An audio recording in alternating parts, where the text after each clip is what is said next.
Real quick. Hey, Alex, you there? Yeah, I'm here. Okay, just checking.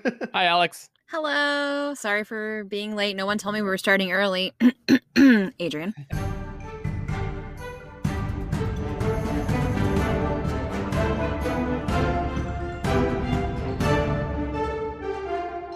Hi, and welcome to another episode of Dungeons and Degrees. My name's Adrian, and Alex isn't here today, unfortunately, but we have returning guest Skylar, the ADHDM, What's up?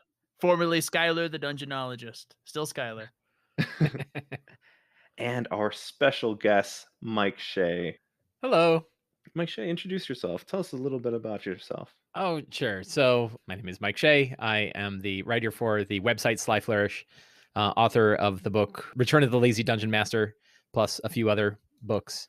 I've been writing about D&D online for about 11 years now, and I have been playing D&D about on and off for the past 30-ish years or so. So I've written for a bunch of different companies, written a lot of different stuff, and continue to do so. Awesome. What made you kind of like inspire you to start like writing for TTRPG or just D&D in general? So I started right at the juncture between D&D 3.5 and D&D 4th edition. And I got to see a preview of 4th edition here in the Washington, D.C. area at a convention called Winter Fantasy. And I ended up, I had just gotten the first generation iPhone, and it was my first chance to live blog something. And so I sort of live blogged the event and wrote up a whole thing on Tumblr about it and took a lot of pictures of character sheets and all kinds of other things. And there was a fair bit of interest in it. And I was like, oh, wow, this is the first time that anybody actually cared about anything I wrote. So that's kind of nice. And I bet I could keep doing that. I bet being kind of at the beginning of 4th edition, that's something I could sort of focus on and I could write about. And I had done a lot of blogs on a lot of different things before, a lot of different hobbies that I've had. But this one seemed to get a nice little kickstart from that attention. And so I said, I'm going to write a blog specifically focused on helping dungeon masters run 4th edition Dungeons and Dragons games, and did so throughout all of 4th edition. And then as 4th edition waned and D&D Next picked up, I switched over to D&D Next, but I also played a bunch of other RPGs in the meantime, 13th Age and Fate and a bunch of others. And then when 5th edition came out, I gravitated pretty heavily towards 5th, and I've been writing about 5th edition ever since. Nice, wonderful. First generation iPhone, 4th edition D&D, Tumblr. Yeah. These words all brought me back to a time and place lost to the ages. Exactly. Yeah. There was no Twitter. There was no Twitter back then. There was no real social media. It was, yeah. I don't know if even YouTube was a thing. I don't know. Maybe. I'm not sure. Yeah, it wasn't what it is. It's not what it is, that's for sure. Yeah. Yeah. So what's like, do you feel like you take inspiration from like these other systems that you've kind of went between 4th to the 5th? Do they help you kind of, I guess, control the flow of game or like better analyze what you're doing as a DM? Yeah, absolutely. I think that playing lots of games with lots of different groups is a really good sort of DM cross training idea. And yeah, there are many concepts that I've taken from other RPGs and brought into my D&D games. I love D&D is kind of my top favorite RPG, but it's not the only one, and I love playing other RPGs. So yeah, there's component like 13th Age got me used to static damage for monsters, for example. It got me used to abstract distances. There's a lot of things that I kind of have brought from 13th Age into my 5th edition game. Probably the book that sort of broke my head about being a dungeon master was Dungeon World, where lots of different features of Dungeon World, lots of different philosophies in Dungeon World kind of changed my point of view of being the antagonist DM or being the competitor DM to being the servant DM. Like, how do we, we're here to watch the characters be awesome. We're all here to watch the characters be awesome. As a DM, how can I help facilitate that? Which right at that phase, because 4th edition was such a heavy combat focused game, lots of tactical combat, it was built around gridded play, built around miniatures. And so I had taken on that role of like really my goal was to challenge the characters, right? And there is still an idea of challenging the characters, but you're sort of not in like a direct combat sense every time. So yeah, a lot of philosophies from there, and even recent books, Blades in the Dark and other RPGs that I picked up. Numenera is one that I've played on and off for a while. Shadow the Demon Lord. Lots of different RPGs have influenced lots of different ways that I look at how I play and how I run 5th edition games. Definitely. I think it's really a good concept for other DMs to like totally look into other things, because a lot of individuals are like, 5e, you're playing D&D, that's the TTRPG baseline, okay? There's nothing else, you know. Go But Yankees. Yeah. but there's like so much creativity out in the other fields that like kind of, you know, go towards more social consequences or more like interpersonal dynamics. I think, you know, those games are really cool too. How do I bring Yep. that into my game, and how do I like, you know, not fudge the rules, but like improve into what I want or my party wants as a DM to kind of curate that experience. So Yeah, definitely. Definitely. Well, yeah, way back in the first Lazy Dungeon Master book, I think you had talked a little bit about aspects from Fate. Yep. Yep. Fate definitely had a lot of impact for me. Yeah, that, I mean, and that caused me to go check out Fate, because I was like, "Well, this sounds like this game has session 0 like designed into it." And so that the whole like sitting down as a group and creating your characters and locales together is now like bog standard process for me. It's just a part of my game. Right. Right. Yeah, yeah, aspects. I've tried to, you know, I used a lot of lingo like that in the first Lazy Dungeon Master book, and I think it's even in Return of the Lazy Dungeon Master. And I've started to try to pull back from it because the lingo can get a little heavy and a little bit difficult. So there's a lot of Dungeon World lingo that I've thrown in with the idea of fronts and grim portents and things like that, and fate with aspects. And I want to try to just like describe like what they are, right? Like, you know, when you develop a location, you know, if you want to develop a location, and I guess I still use the term location aspects, right? But this location descriptions, you know, what are things that you can have in a that help describe a location, things that characters can actually, you know, use in the world. So I am, my audience is a lot of neurodivergent folks, which we take to mean like mostly our folks are either autistic or have ADHD or both. And the word lazy usually when it gets used is it's awful, because it means like just not functioning in a given environment. But I really like that the Lazy Dungeon Master series of products, it uses the word to mean like, oh, you're literally just putting your effort to where it's going to actually be used. Yeah, probably calling it the efficient dungeon master would be more accurate, right? But Like, it's not as sexy. no. Everybody wants to be lazy. Not everybody wants to be efficient. I didn't try any sort of sampling or test on it. Yeah. I don't even remember where the idea of lazy dungeon master came from. I think it's from an old article I wrote many years ago, and it's like, Yeah. well, yeah, it is what it is now. Like, I'm not changing it. But Yeah, I've now had it's got legs.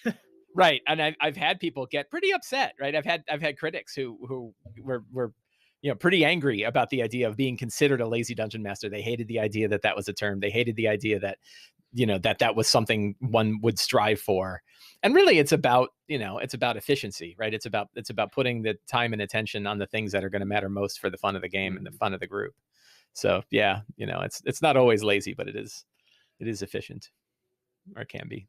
I think that's, you know, really amazing work. I mean, especially with people like as myself, I can't focus very like often. Like, all right, I'm gonna set it around this time to do everything I need. I'm like, this is the essentials I need. My players are totally gonna not do this. Maybe we'll see what happens. Right. And I'm ready for all the things around it as well. Yeah, right. Yeah, that idea of preparing to improvise. What are the things, you know, I like to use the metaphor of like cooking at the table, that you have all these little dishes that you have in front of you of all the ingredients you need for a meal. You didn't cook the meal yet, and you're not cooking it until you're sitting there with everybody playing the game, but you still have the ingredients, right? You still have your list of random names, you have potential scenes that could occur. You got a good list of monsters. Yeah, hibachi D&D. Maybe that's better than lazy as far as, you know, a good trademark. The hibachi dungeon master. Yeah. So, but yeah, that idea of like, and I think it's something I'm always trying to get a better handle on, of like, what are the principles? What are the main things that help us improvise our game? You know, that you know, prepare to improvise sounds like an oxymoron, but it's not, right? Like, there are things you can do to prepare to improvise, and, you know, trying to figure out what those are and refine them, I think, can be in many cases more valuable than a lot of other areas of prep that we do. Well, in Oh, terms of like not having enough focus to sit down and prep, I kind of have the opposite problem where game prep is a kind of a useless thing that I have infinite energy for. Yeah. So, I get the little dopamine loop of sitting down and talking about like this tribe of elves and every generation and what happened to their history or whatever, or just like, ooh, I really need to know what's in this goblin's inventory. And it's I think a matter of catching that before it snowballs out of control. Yeah, and that's right. So there's kind of two aspects. There's people who have no time or very little time and feel like I don't have any time to prep. I can't possibly run a game. And so there's like, well, how do we help people prep? People who have very limited time to be able to prep in an efficient manner so they can still run a decent game. And then the other side are people who just dive deep into their whole world, and then there's that bottomless that sort of bottomless pit of, and it sounds negative, right? But it's not. But like the never ending cycle of building a world out, right? And it's cool. Like building a world out is cool, and there's nothing wrong with building a world out as long as you don't have the expectation that it's actually going to matter, right? Yeah.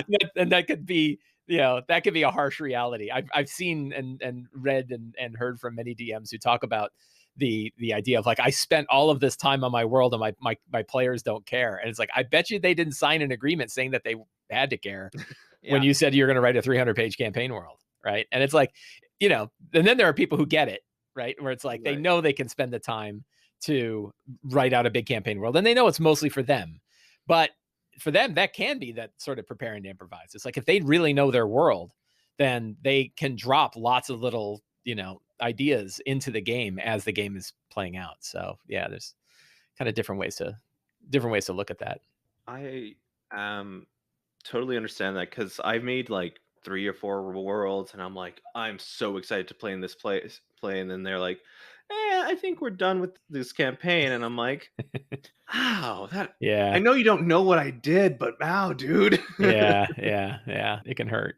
Oh yeah, and from that I've learned that it's better to make the world with them opposed Mhm. to like making the world like all on my own by myself, because that way they're also invested in what they've made, and we can grow this thing together. Right. And that's how I've slowly kind of changed my DM style instead of like, okay, this is the map, this is the prep, this is what I got, and then they go, I'm going to turn around and walk backwards, and I'm like, oh, thanks. Okay, that's fine. I Especially can't some say new no. players are like, nah, this is D&D. I've been told I can do whatever I want. Right. So that I'm Right. going to open a coffee shop in Night Below. Yeah. Yeah, I've never. That's an area of this whole gaming that I have not really delved into. Of the whole idea of sort of player driven, the building out of a world through that sort of group collaboration. Mostly because I play in published settings, right? I kind of gave up in the other direction, which is, how am I going to compete with Eberron, right? Or how am I going to compete with Forgotten Realms? Certainly on a word count level, I don't think that's possible. But like, I look at them and I feel like there's so much energy that have gone into these other campaign worlds, and it's relatively easy for me to absorb them and to bring them to my players, that I tend to play in published settings. But I did run a homebrew campaign in a published world, the one before this most recent one that I've run, and I really enjoyed it. It was the first time I had done that in a long time. Like, I actually think I've played mostly in published settings all the way back. I don't think I ever made my own world. There are like one shot games where I've kind of made a as generic a fantasy world as possible to run an adventure. But I've been playing in the Forgotten Realms since I was like 15. Like, it was the first place I ever played back in the 80s. So yeah, I think I've gravitated towards that. So that's really an aspect that I haven't delved into too much, of the whole player driven narrative, or player driven world building idea. All right. So I have a question from one of my friends. Their username is Batmanish Gal. They say, does running a D&D based site ruin or take away from the playing your own campaign? Do you ever get tired or overwhelmed? It does not hurt my home campaign. I wonder sometimes what it would be like if I wasn't doing anything else and all I was doing was focusing on my campaign. And I don't know. It's hard to say, because I've been running the site for so long, and I've been running games side by side. I don't think it certainly hasn't. It certainly doesn't feel like it has hurt my enjoyment of the games that I run. I run 2 regular games a week, and still really enjoy those groups and enjoy what comes out of it. And to me, it's more of like being able to take the experiences that I have running those games and turn them into articles or tweets or videos or whatever that I want to make from that is nice, right? It feels like a great byproduct. I've always said that like the game is first for me, right? That like all this other stuff that I'm doing on the side, I've never had to cancel a game because of something that I was doing for, the Sly Flourish side. I know other people who have, right? I've had friends of mine who are on crunch time on freelance assignments or whatever and have to cancel all of their gaming in order to finish their freelance assignment. And to me, it's like, that's the heart of, that's the heart of what I'm doing. So if I stop doing that, I don't know why I bother doing all the rest of it. It's certainly not because of the money. So yeah, I don't think it hurts. It does, certainly stress comes with it as well. I've recently kind of expanded the content that I've been putting out, and it's been tricky for me to make sure that if I'm making a commitment to create new lines of content, that I'm going to be able to do that without stressing myself out. And so far that's been the case, mostly through the same kind of efficiencies that I talk about in DMing. I'm able to apply to other aspects of my life. Oh yeah, it certainly looks like from an outside perspective that you being able to run those games with such regularity and consistency, that's the proof. That's you showing your work. Yeah, I mean, I follow it, right? And not only that, but I now broadcast it, so people can watch me prep for a game every week. If Mike can't do it, who can? Right, and that was actually a little bit of a scary thing, right? And like, what if it turns out it's all terrible, right? I can't even use my own system. And that was actually kind of why I wrote the second book. That when I don't really follow the same principles that I follow the principles, but I don't follow the system that was in the original Lazy Dungeon Master. And I think there are aspects in the Lazy Dungeon Master that I oversold, like 5-minute game prep. And it's like, you can prep in 5 minutes. It could really use a little bit more time than that, right? Like 30 minutes is really good. 15, you could scrape by on 15 if you had to.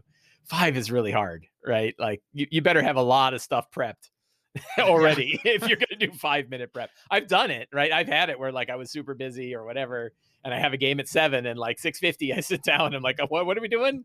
It's like, well, I'll do the strong start. We'll see how that goes. And sometimes that can be a crucible for some really cool stuff.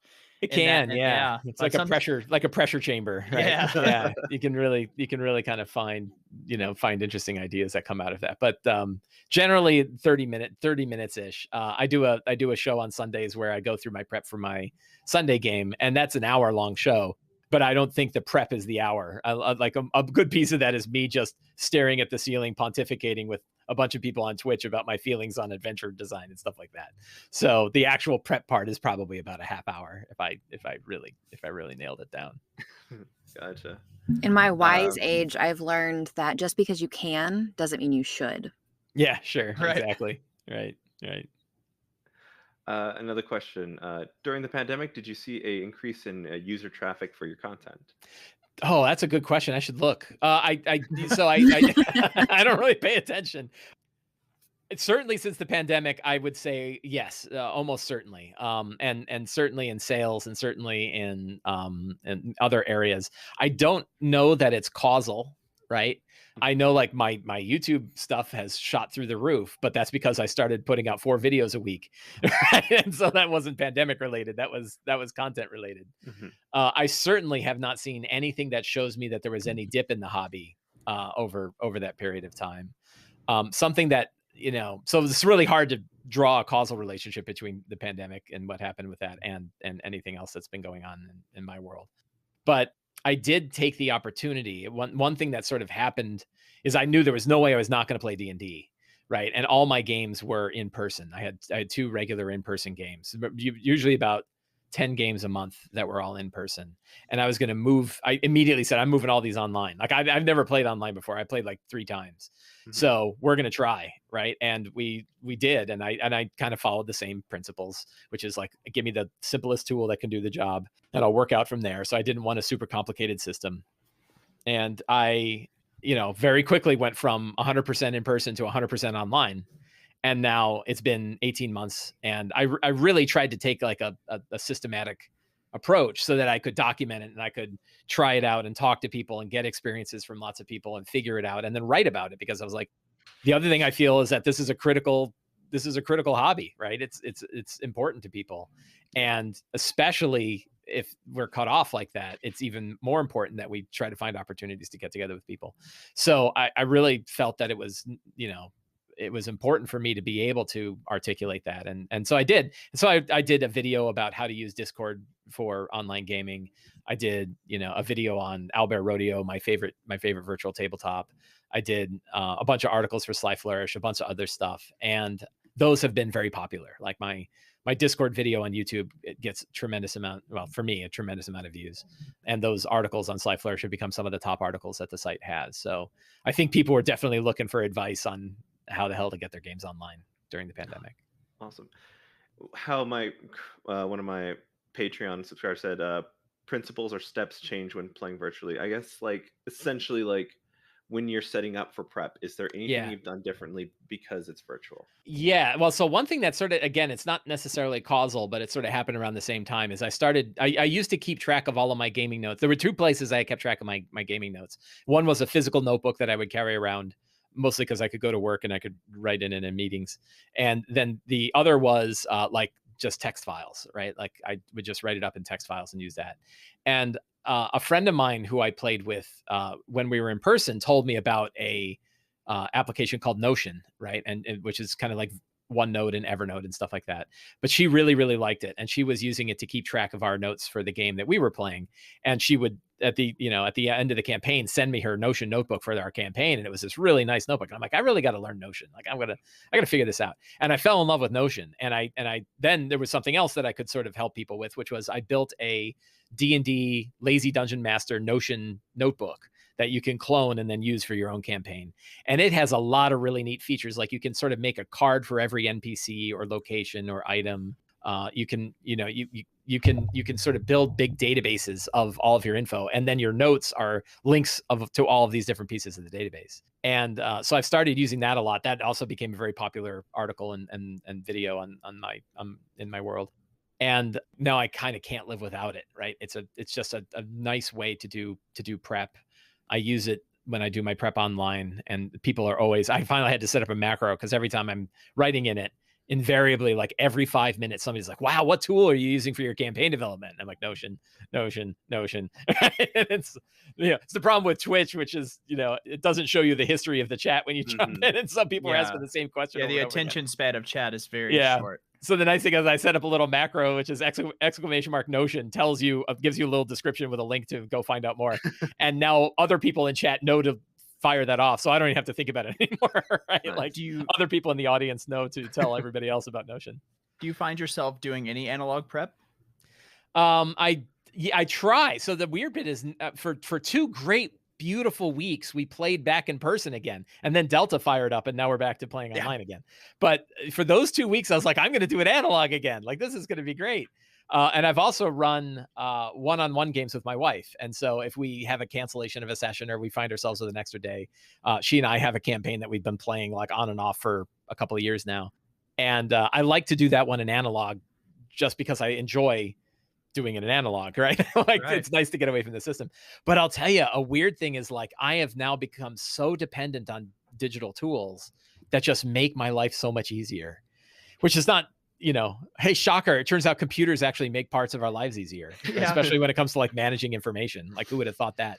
But like, I'm almost don't like it, right? Like I'm almost like apprehensive about the idea that like, wow, it's just so much easier to make maps in Owlbear Rodeo, or to send images through Discord, or to use like Lasso, the Lasso copy and paste to show parts of a map that you want to display without going. It's parts of it are so much easier. And my players are the same way, where like they're totally wired into D&D Beyond, and we have like little links so that when you roll dice in D&D Beyond, it goes right into Discord. Yeah. And like my wife still uses D&D Beyond and Discord when we're playing in person.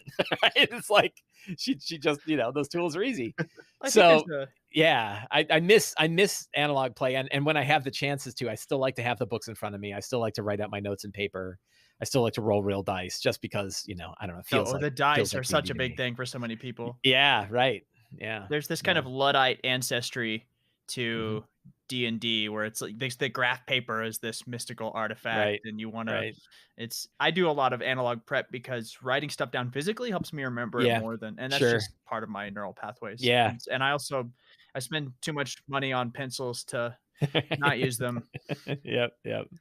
Yeah, I just today picked up an Apple Pencil for the first time. I bought a new iPad Pro and I got an Apple Pencil for it. And so it might be the first time I like hand draw things, quote unquote, Yeah. on a digital device. So we'll see. We'll see what that's like. Awesome. All right. What's the name of your cats? Maliki is one, named after Yes. the wilderness goddess, and the other one is Carson, named after the butler in Downton Abbey. That feels on brand yeah. for Carson, though. And Maliki's a joy and Carson's a jerk. But I mean, but like, was Carson always nice? I guess he is, right. He doesn't exactly act like a nice butler, though. No, I can see his. I was just thinking about Downton Abbey, which is crazy. No, but what was the name of the? I was like, do I need to rewatch this, or do I need to Downton find Abbey? something new?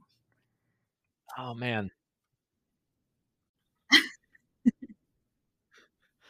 Yeah. Do I need to rewatch Downton Abbey in preparation for this interview? Yeah, you'd think. I didn't know it was going to come up, right? Like, who knew it was going to happen? Thomas. The fate's telling you yes. Thomas Barrow. So we should have named him Barrow because that fits his personality much more. Like always trying to get into stuff that he shouldn't be getting into and causing trouble, and like looks really sweet. We always laugh because like every so often we'll see the two cats are sort of like lying on top of each other in a cat bed. And we'll take a picture because it looks really cute to have your two cats kind of in the cat bed. But you know that he was the jerk, that she was sleeping there minding her own business. And he's like burrowing his way in there because he likes to have the warm spot too. Right. So you're like, the picture's really nice, but it's him being a jerk. But there's a sinister story. Yeah, right. I have one more question from our listener. Let's see. Referencing article, your most important game, one of my faves. How much planning do you do before session 0 when creating a new campaign? That's if I'm really into it, that's probably a good time to give usually I'm running a campaign adventure, right? So like the last one I did was Rime of the Frost Maiden. I'm probably going to be doing The Wild Beyond the Witchlight next. And before session 0, I like to give the adventure a good solid skim read. Right, like I'm not reading that whole thing, but I'll give it like a good. I really want to get a good understanding of like what the path of the adventure is, and mostly in thinking like what kind of characters are going to have the most fun in this. And I really want to nail down something that I don't think WotC has done a particularly good job in the last few campaign adventures, is nailing down what kind of adventure it really is, what kind of campaign it really is, and then really narrowing that down to like a 1-sentence description. So for like Rime of the Frost Maiden, one of the most critical things I think helped run that adventure was ensuring that all of the characters were built around the idea of working together to help the people of 10 Towns survive the endless night. And the difference between that and the adventure is like, it is really easy to say, we're going to have a bunch of adventurers who are going to solve the problem of the endless night.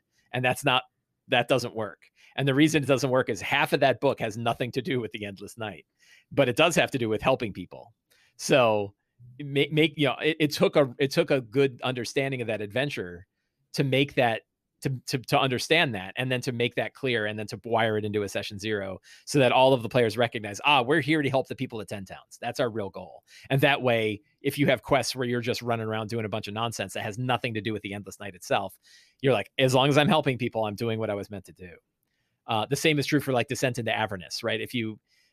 One of the biggest problems with that adventure is that like, hey, an entire city got sucked into hell and your job is to go down there and find it. Except when you start, you actually aren't from that city. You're not in that city. You're in a whole other city, and you get conscripted to solve a problem that has nothing to do with the city disappearing. Yeah. And if your players are wired around that theme, then they go, why on earth would I go down to hell at level 5 to help anybody? Like, what good is that, right?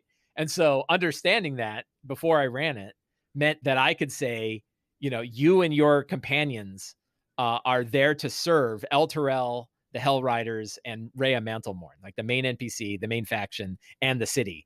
And then all the players built characters that were wired to support El Terrell, the Hell Riders, and Rhea Mantlemorn. And then when El Terrell disappears, they're like, we're going down there. Like, it wasn't even a question, right? Like, we're level 2 and we'll go down there. Like, our job is to save El Terrell. Like, all of our friends are there. All of everything we've done in our whole lives has been to protect this city. We're going to go down there. So I think it's pretty critical to know, because it's not going to be handed to you, right? Like, neither of those books tell you should do that. Both books are significantly, I think, run significantly better when you have a connection like that. And that means spending time to understand what that connection is. And now if you're doing a home campaign, the same thing is true, right? Like, what exactly is the main drive? I ran an Eberron campaign before that. And in that Eberron campaign, like, what was the main drive that is going to bring the characters through this whole thing, right? What is the one thing they want to do? And in the Eberron campaign, it was make sure there's not a second morning, right? In Eberron, there's this whole, catastrophic event known as the morning. And there's always this worry is there going to be another one? Right. And so the character's goal, wherever they came from, whatever they were doing, they had it in their hearts to make sure there wouldn't be a second morning. And then that propelled them right through the rest of the campaign. So I think that's probably the most critical prep that I do before a session 0, is really trying to narrow down what's that theme, and then how does that turn into something like a piece of DNA that you can feed into character creation, so you don't get the player who brings the characters like, I don't care about the second morning, right? I'm just here for the gold. And you're like, I'm not going to the Mornland. That place is terrible, right? Like, I'm not. And you're like, yeah, but the second morning, I don't care. That's someone else's problem, right? So Right. you really want to wire. I think it feels railroady, right? But on the other hand, you're like, everyone's gonna have a much better time at the game if whatever that adventure's theme, whatever that campaign's theme is wired into the backbone of your character. Yeah. Then you're just going to enjoy the whole rest of it. Using like theme and wire and DNA. Have you ever read a book by Brian McDonald called Invisible Ink? No, I haven't. So I've got it right here for some reason. So he talks about armature, because he was big in like creature design and stuff, as like the skeleton inside of a like claymation or animatronic creature, and that the armature of something is more important than what happens necessarily. So the armature of Jaws is like, in order to overcome your fears, you must conquer them. Right? The shark is secondary. You don't make a movie about a shark. You make a movie about that, and then the shark is secondary. And I like the idea of looking through an adventure and being like, what is that one sentence thing? Like if it's Wizard of Oz, like you already have what you need. What is the you already have what you need of Curse of Strahd?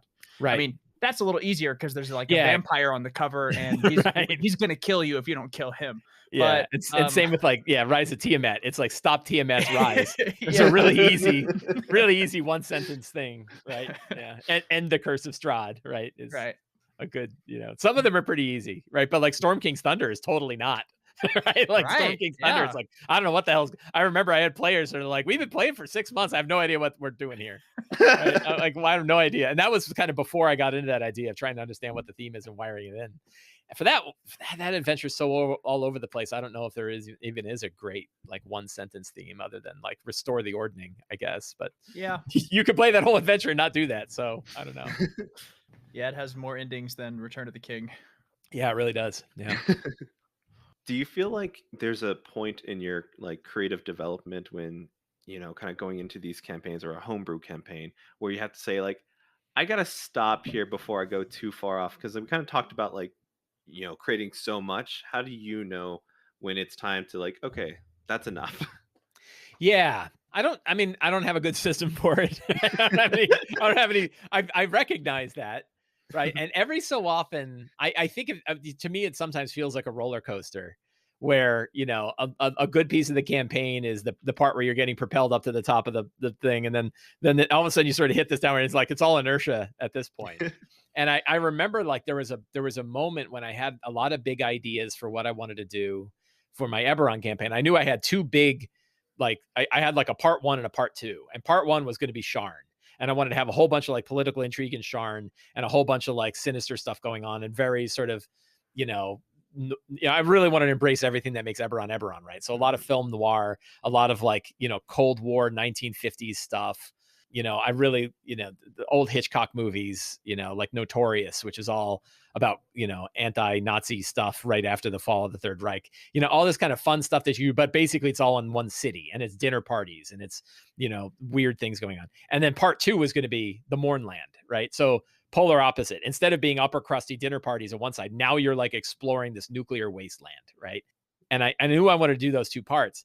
And the transition between the two was a little tricky. And I had these ideas. I had all these ideas and images and stuff that I wanted to throw in there. I was reading a lot of Stephen King's Dark Tower series. It was my third run through the whole Dark Tower series. And there were a lot of elements from that I was stealing and throwing into my game.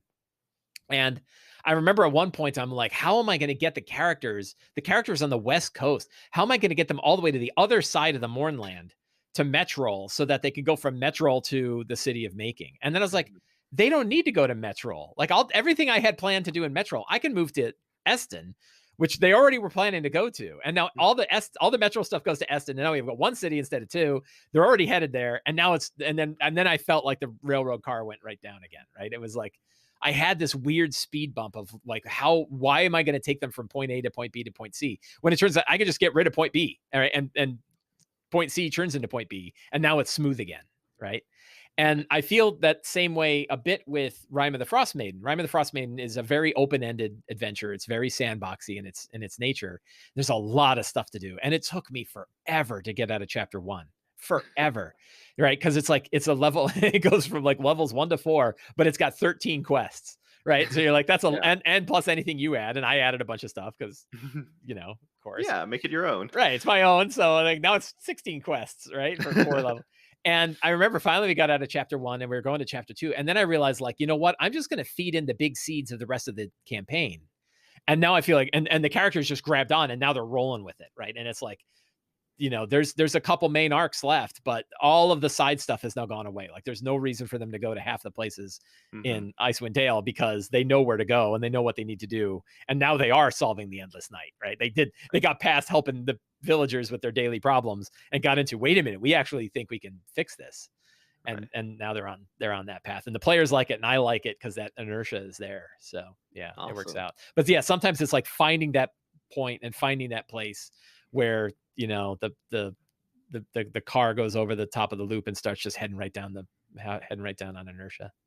Yeah, I had to do that because everyone was like popping doors and like killing the enemies. Like, we want a long rest. I'm like, okay, okay. So eventually, just like I'm popping all the doors. They're all coming out now. Let's see how this goes. Yep. And they had a fun time, and they were like, that was like a good combat. Like, it was chaotic because you had like, I was in charge of 2 NPCs with spells, and I had the other enemy NPCs with spells, and I'm like, this is chaos.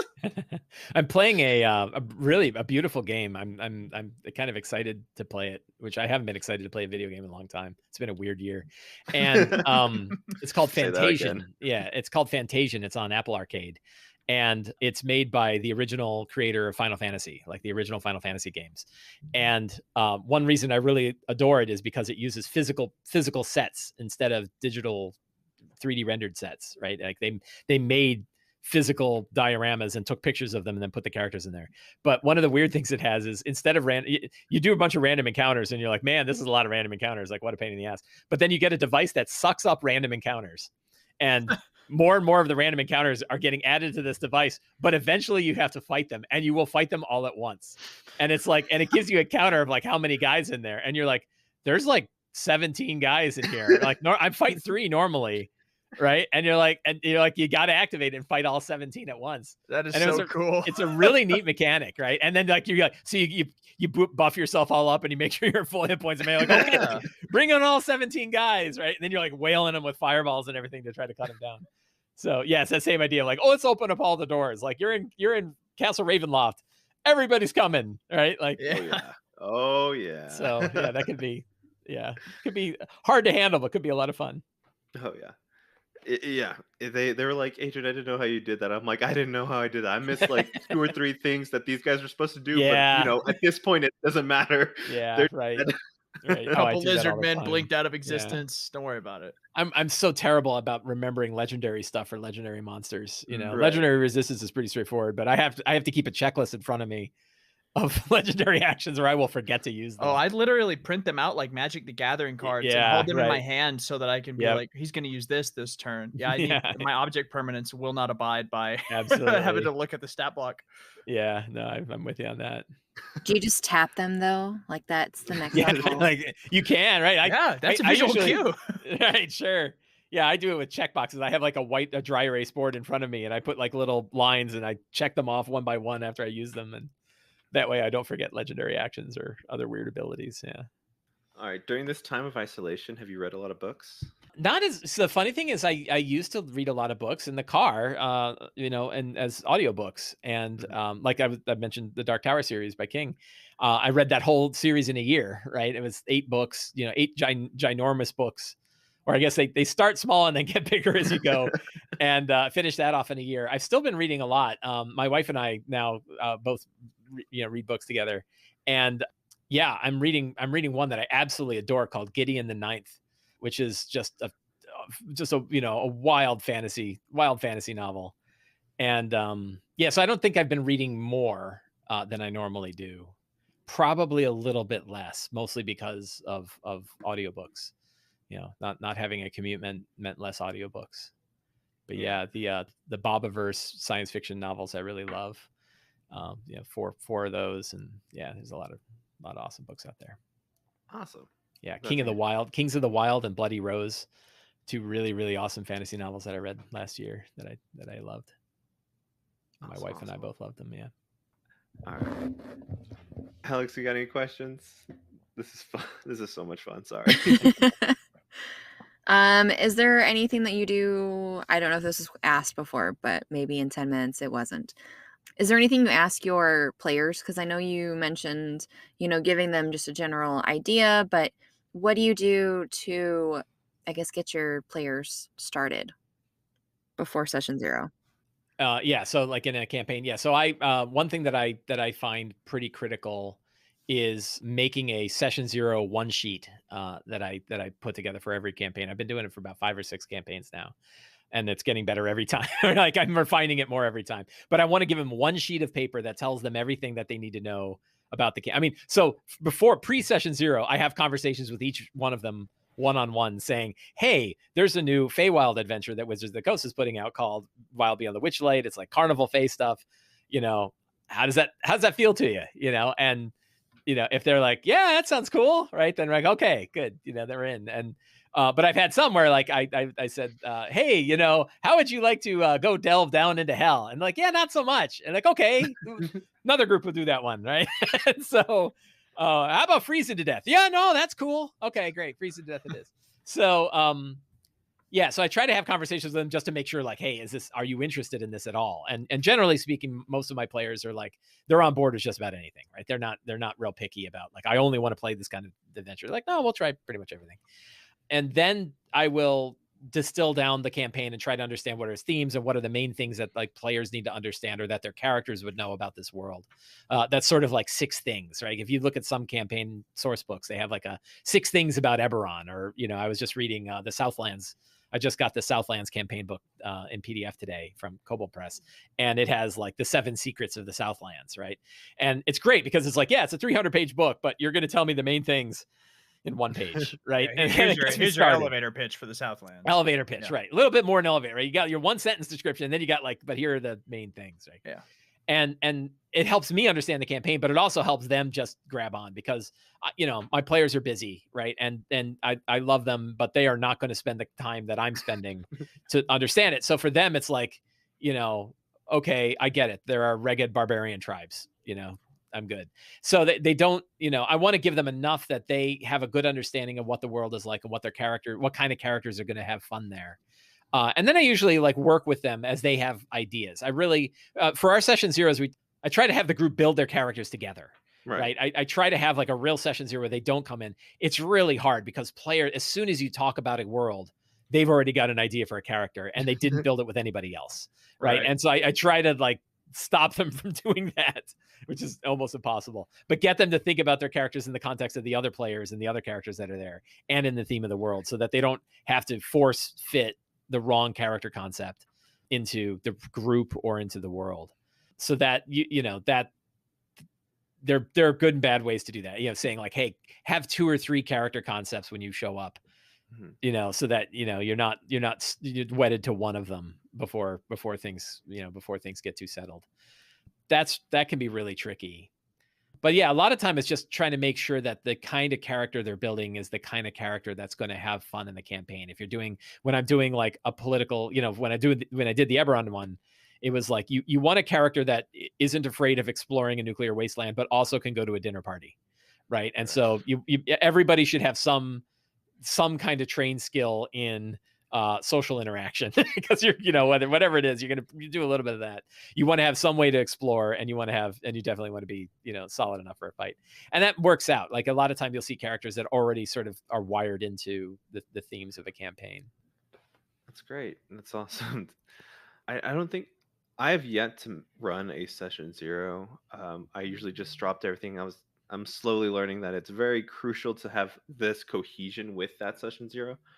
So I'm kind of excited to explore that. And then with everything you've been saying, these tools, yeah, but like I don't know how long session 0s have been around, but it certainly hasn't been 40 years, right? So like we played a lot of D&D before there were session 0s. It was a relatively new concept.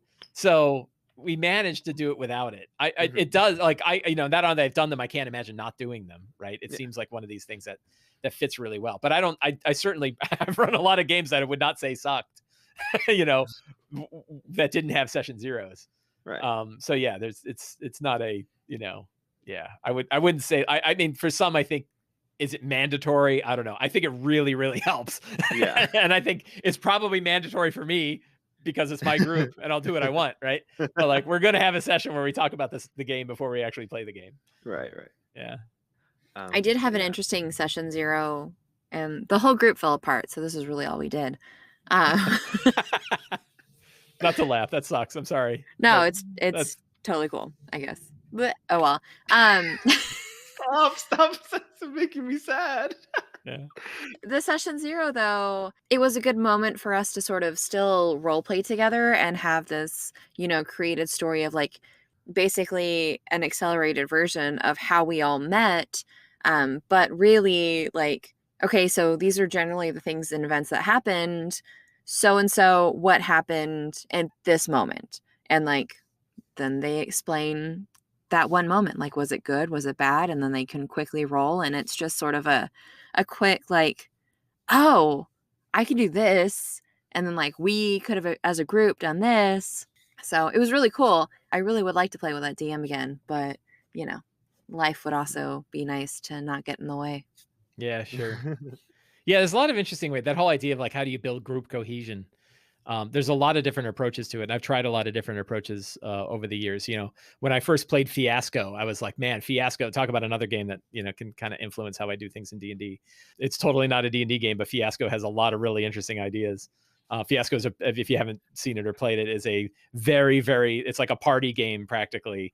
No DM, and all of these prompts that are just showing you how this situation is getting worse and worse, and how your characters are getting involved, and how you're working with some and not working against another. But it's got a lot of prompts for how your characters are connected to other characters.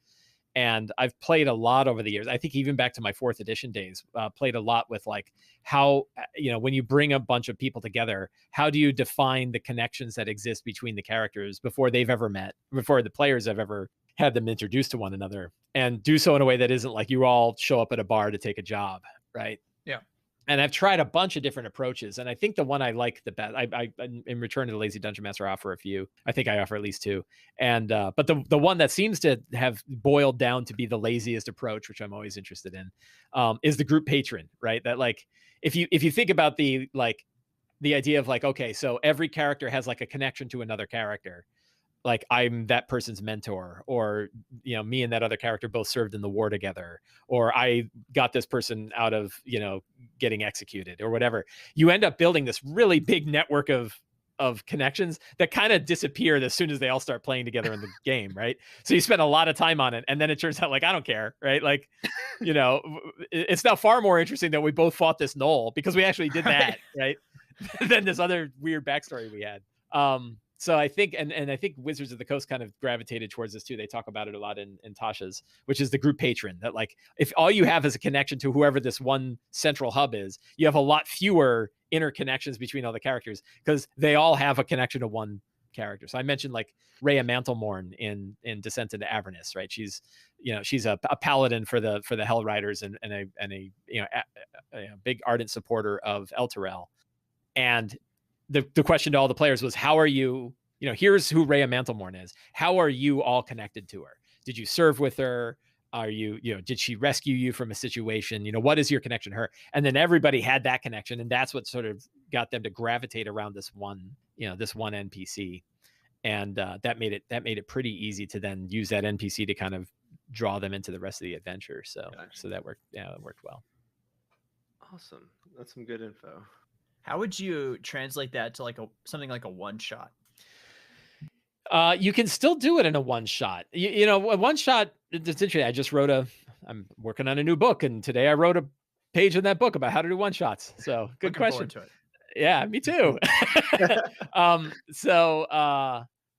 With a one shot, you have to really condense everything down, and you're going to have to like force things a little bit more, particularly in that beginning, right? And so you can still do that. So a difference would be in a campaign, and like in Rime of the Frostmaiden, I said, here are 5 NPCs that you guys could be connected to. In our session 0, we're going to talk about them all, and eventually you are all going to vote and pick one, right? And that will be the NPC that sort of you're all connected to. And that can take 20 minutes, right? It could take a half hour for them to kind of talk it through. And I had 2 groups that were both doing Frostmaiden, and then one picked one person and one picked another person. And it mattered more in the beginning of that game than it did later on. Later on, they're all, they've long forgotten their group NPC. But they kind of picked one and then stayed with it. I did the same thing in Eberron, right? Eberron, I said, here are these houses that you could that you could be connected to. Which house is the house that has brought you in to do work? In a one shot, I don't think I'd offer them that choice, right? In a one shot, I think I would just say, here's this NPC, more like Rhea Mantlemore, because I don't think I offered them the choice when I did that either. But like, here's this NPC. Here are your connections to him. You might roll on the connections, right? You might still have like, here's 20 different possible ways you could be connected to this central NPC. But this NPC is the one. And then when I'm prepping the rest of that single session game, I'll make sure that NPC is their thread is throughout the rest of the game to kind of make sure to narrow it down. Right. And it's not, again, it feels a little railroady, right? Like all this stuff feels a little railroady, but I think it's good railroady, right? Like it's the railroady that makes it easy for the player to understand why their character is motivated to do the thing that is going on in the adventure. It's not telling them how, it's not taking away big decisions that they're going to make. It's not making them fight a battle a certain way, but it's just giving them the motivation to go through. So I think in a single session, one shot on the assumption, when you say one shot, do you mean a single session game, or do you mean like you're like sitting down campaign? at a convention. Yeah, right. So we had this discussion in my Discord about like, does one shot and single session mean the same thing or not? I use them synonymously, but other people say, well, one shot could be just a short campaign. And I've DM'd many one shots where everybody's like, we're pretty tired, but we want to finish this. Let's come back tomorrow. Yeah, right. Yeah. So something like that. But the expectation is this one session. So yeah, so I think just, you really have to boil everything down in a game like that. The big thing that I've been harping on is like, you want to know how the game is going to start, right? Because you're going to draw them in as fast as you can. And you want to know how it's going to end. And everything else is malleable, right? But you want those 2 things to happen. You want to start and you want an ending. And then the middle can change however the middle changes. Their decisions can go different ways. We have no control over the middle. No, you really don't. And you need to control it, because you got to be able to rip out the middle to get to the ending if you have a session, which is unfortunately something I see few DMs that run single session games seem to grasp that. I've played in many, many games where we went through every single battle and every single bit of skill challengey stuff. And then the last fight got cut off because we ran out of time. And it's like, no, you're going to lose stuff from the boring middle, right? Yeah. And keep the ending. Like, don't pretend you're being faithful, because you're not. You're going to cut off the ending, and that's the worst part to be not to be faithful to. So be faithful to the ending. Benchmark your 45 minutes or 1 hour of time, whatever you think it's going to take to do that ending, and boy, be ready to rip out the middle in order to get to that. In order to get to that end at that end time. That's my opinion, anyway. Yeah, love it. I've recently like played a couple one shots where I've like, oh, I'm out of time. And I'm like, this boss battle is gonna take this much. Okay, everything in the middle. Yep. Slam it out of the way. Yep. Let's do this. because Yeah, I otherwise think it's just unsatisfying oh and just god, like it's so it's happened so many times to me. Where like you're in the middle of fighting a black dragon, and you're like, you guys would have succeeded. So I'm just gonna give you your loot. Like, what are you doing? Fought the black dragon. You made me trudge through that swamp, making skill checks every freaking 5 feet. Right? You went through every second of that, but now you're not gonna let me fight the black dragon at the end. That literally happened. What was the so the other example is like Curse of Strahd. So I run Ravenloft every Halloween Same. in about a 5-hour session. And the nice thing about running Ravenloft is you say, I don't care where you are or what you're doing, 45 minutes before the end of the session, Strahd's showing up. Right. So your goal is try to get as many of the things you need to fight Strahd as possible before that time period happens, because Strahd is showing up. And I remember I've got friends who have played multiple times, and they know this is going to happen. So they're just kicking indoor, like talk about the everybody's coming at once. They like kick in a door and they're like, is the goblet here? And the woman's like, oh, thank God you said, yeah, shut up. Get over there. Like, I kick in the next door, right? And they're just hammering through the 77 chambers of Ravenloft. And they know, like, I don't care that he kidnapped you. That's your problem. Like, do you have the sword hilt? No. Okay. Take off, whatever. And so, unless you so have my players, vampire killing lightsaber, I right? don't need If to you know don't have who you are. if you don't have the vampire killing lightsaber, I really don't care. Right? So yeah, it's fun to watch them sort of, especially as it gets tighter and tighter, and they know like they've got 10 minutes until Strahd's showing up, and they're just kicking in door after door trying to get to whatever the icon of Ravenloft or whatever item they need. Mm-hmm. So that I like Curse of Strahd for that ability to do that. That like it's got the way I run it, it's got a built-in timer. There's no way. It's always on time, right? And sometimes it's a TPK. I've had Yeah. I've had Strahd kill everybody because they didn't have the right items. But yeah, it's kind of fun. Yeah, we had a game master at my first time ever playing Burning Wheel was that demo. Have you ever played The Sword? No, I've actually never played Burning Wheel. So Burning Wheel is not a one-shot game. Right. It's I would say but they try it. Yeah. And we all had these pre-gens, and the adventure is over, and we decide who gets this magic sword. Mm-hmm. And that's the session. And it turned into this like reverse hot potato game of like whoever has it at the end of this 45 minutes is the person that's going to keep it. And everything, it escalated. Every 15 minutes a timer would go off. Yeah. And then that's Knives Out. Mm-hmm. I think I probably read an article of yours about setting a timer for Strahd showing up, because I definitely do that every hour. I'm not the only one, right? Yeah. There's a few different good articles out there that I stole an idea from. I think it was my friend Jeff Greiner had the idea of like talk about sort of almost literal railroading of like Madame Eva is doing the fortune in the cart while you're on your way to Castle Ravenloft. So like you're not meeting her down at the Sar Falls. You're on the way, right? And it's literally like you're slamming cards on the table, and then like T slides in and the door opens, you go flying into the castle. Yeah, the Castlevania intro, like you're on the drawbridge and it's going up. Like that's exactly right. So I love that. Only the last I keep trying to change like the main. I sort of rip out the guts of the adventure and flop it around. And so I had it where last time they had a figure who is clearly not Madame Eva, who with these withered hands, who's doing the decks. And then when they lift up their head and pull down the veil, it was Strahd. And he was like, he fell apart, right? He turned to a pile of bones. He's like, you have to stop the Red Queen.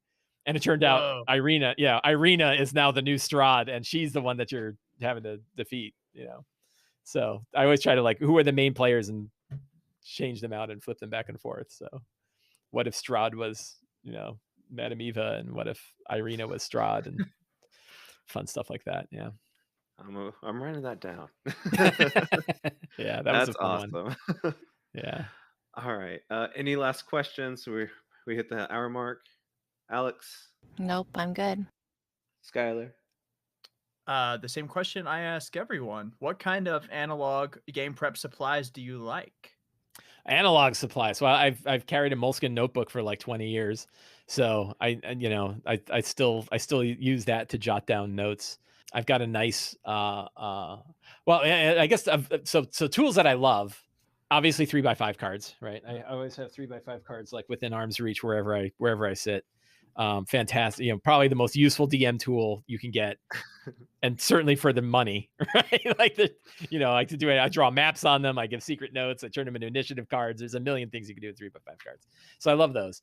Probably one of I love the Paizo flip mat, the Pathfinder basic flip mat. That idea of like a $12 whiteboard you can unfold and put in front of everybody. And you can, the obvious one is drawing battle maps, but like you can draw anything on it, right? You can draw side views of stuff. You can draw weird holy symbols that they see.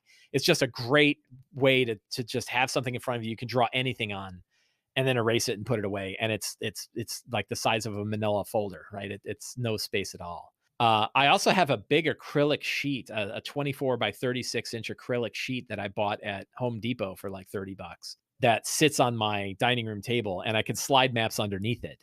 And that acrylic sheet feels great if you have like miniatures. It just feels nice to put miniatures on it. Yeah.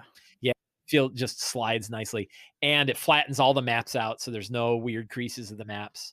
It is also dry erasable, so you can draw things right on the acrylic sheet. You can draw spell effects right on it. You can draw monster hit points or initiative or anything like that.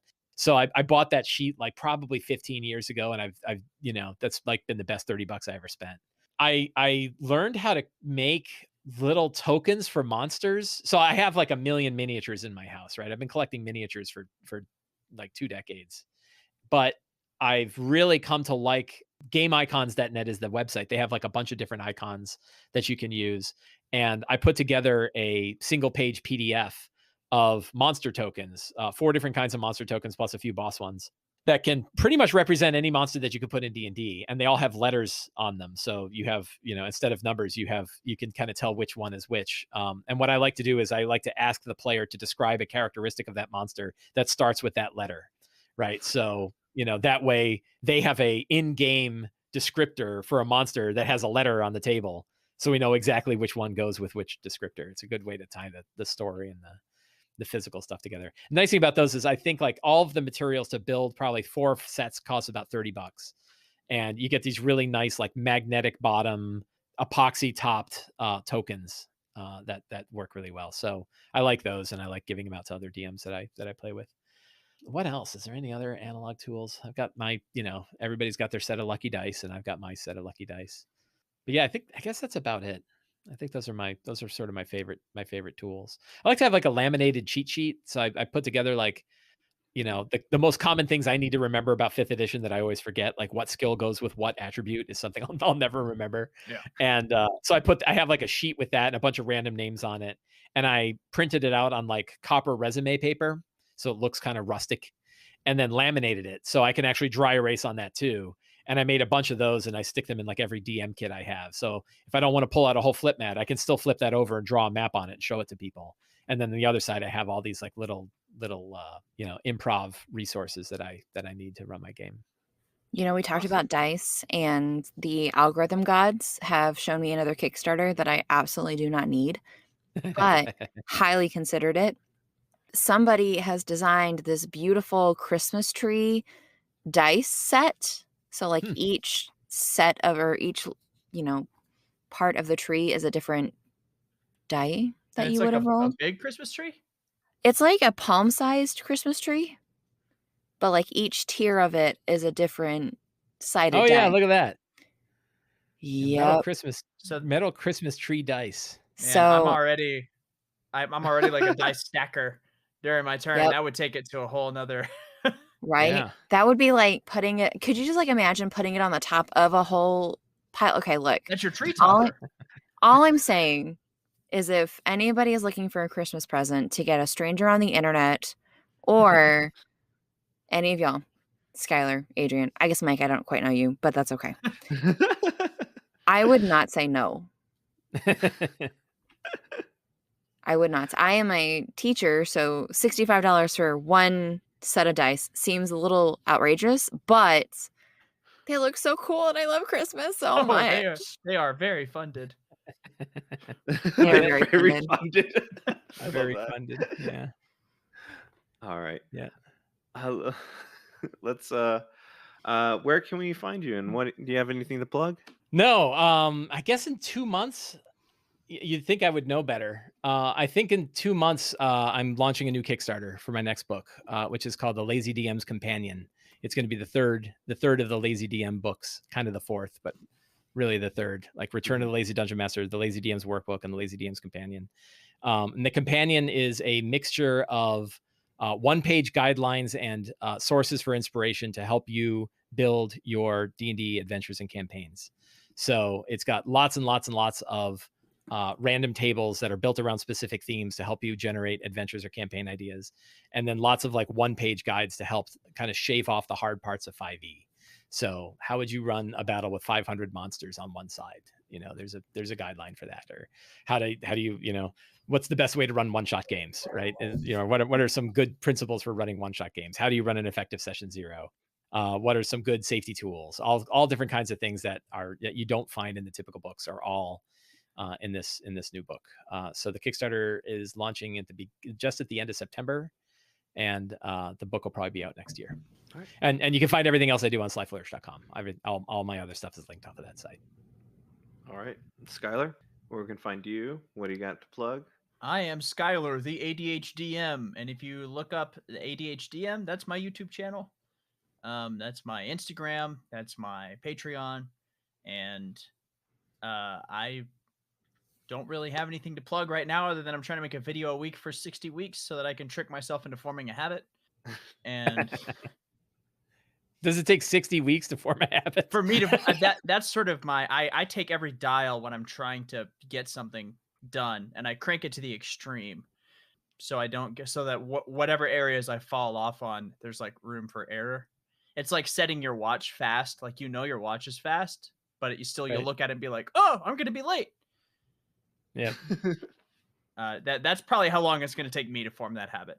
Yeah, that's how long it took me to figure out how to exercise and enjoy it. So awesome. Alex, do you have anything to plug? I do. So our play along D&D game has just posted. If you look up Tales from ... it should be Tales from, and then it says Starlight Ascension. I think we're like 151 if you look on the Spotify. So, don't be scared to go deeper when you're looking for it. But first and second episode, we had a little bit of issue with the recordings, but the third episode is amazing. So if you like space cowboys and Saturday morning cartoons, you can check me out over there. Target audience acquired. Yeah. Maybe we'll post on it on the Twitter or Instagram. That feels weird. Like, I don't know. Just make it happen, Alex. Shut up. It's our Twitter. It's our Twitter. Look. It was awesome to meet you, Mike. Yeah, it's very nice to meet you. Thank you for having me on. Yes, thank you. And thank you, listeners, for joining us for another episode. Join us on our Instagram or Twitter or wherever social medias you decide that you need. Just give us a quick Google. You'll probably find something. Thank you to all of our Patreon subscribers. We love you a lot. And if you would like to join the ranks of these amazing people who help support our show, feel free to join us on Patreon. We also have a Discord, so you can check us out there if you want any questions, if you want to be one step away from all of those fancy other Dungeons and Dragons podcasters and or people. One day we may get somebody special that you just love. You'll never know. I know we did today. I know we did. Mike, it was so good. It's a pleasure. Thank you. Oh, you guys are talking about Mike. Shit. Oh yeah, Tyler, you're amazing. We love you. Okay. Please subscribe to us wherever pods are cast, and send us to your friends and family, because then we can grow, and then we don't have to destroy your dice towers. No, we don't want to do it. We don't want to, but we will. Well, thank you so much for listening. My name's Adrian. And I'm Alex. I'm Skylar. I'm Mike. And go have some fun.